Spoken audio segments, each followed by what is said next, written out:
When I first started creating content about 4 or 5 years ago, the original idea behind creating content was to use it as an accountability tool for me on my journey of basically getting my shit together. Now, part of getting my shit together in that was letting go of weed. That was the first thing I started doing. And so I did videos, quitting weed day 1, day 2, day 3, day 4, etc. And each day I had to make a video, so that helped me stay on track because for once now I was putting myself on the grid. Doing it this way, I was trying to force myself to quit.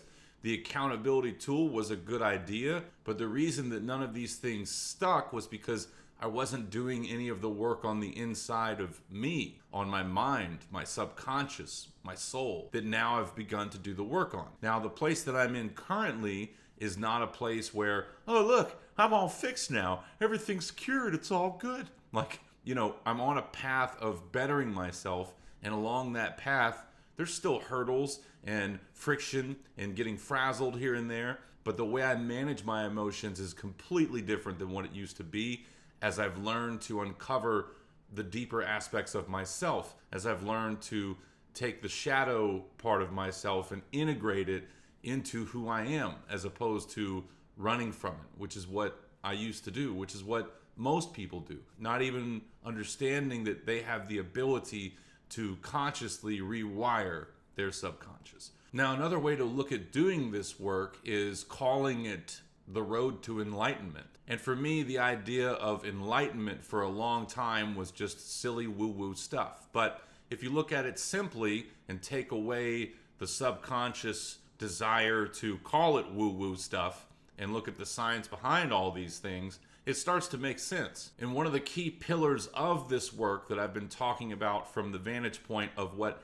the Hermetic Principles illustrated, whatever that was 6,000 years ago, is the art of mental transmutation. Which, if you look at that from just a bird's eye view perspective, that's simply pattern interrupting ourselves when we get stuck in wonky states of emotion or get stuck in negative thoughts or negative thought patterns. Allowing ourselves to feel them, asking ourselves why we feel them, reframing it consciously, and then moving forward with our lives. Or at least this is one way you can look at the art of mental transmutation. Now, one day soon, I'm going to have someone on my podcast to talk more in depth about Hermetic Principles, the Kybalion, the Emerald Tablet, and all of this good stuff. She is super well researched and knowledgeable about everything relating to this, far more than I am. But that being said, I felt I would take a moment to go over the 7 Hermetic Principles just real quick. So this is the Kybalion right here, not the original text obviously, but it has all the good stuff in it. So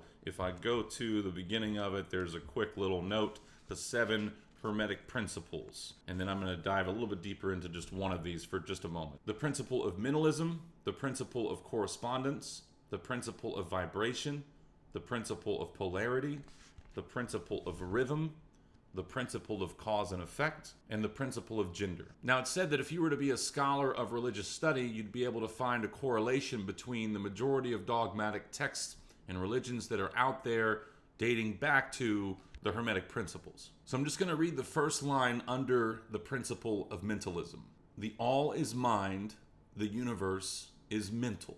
Now, throughout time, there's been countless different quotes out there that have something to be said like, as within, so below, or as above, so below, as within, so without. What you focus on grows. And if we look at things simply, science has shown that matter is essentially atoms and energy. And furthermore, the placebo effect itself says that thought has the ability to control matter. However you shake it, when we do the work to declutter the subconscious and create more of a state of peace in our being by way of that work, the things in that person's life inevitably begin to flow with more ease. So to button this video up, even though when I first started my YouTube channel and creating content in general, the idea was to have an accountability tool, I ended up finding out that what my soul, mind, and body truly needed was a little bit of TLC. Lastly, as far as my podcast is concerned, I did finally get it up and going. It is on Spotify. You can find it by searching Stillcast,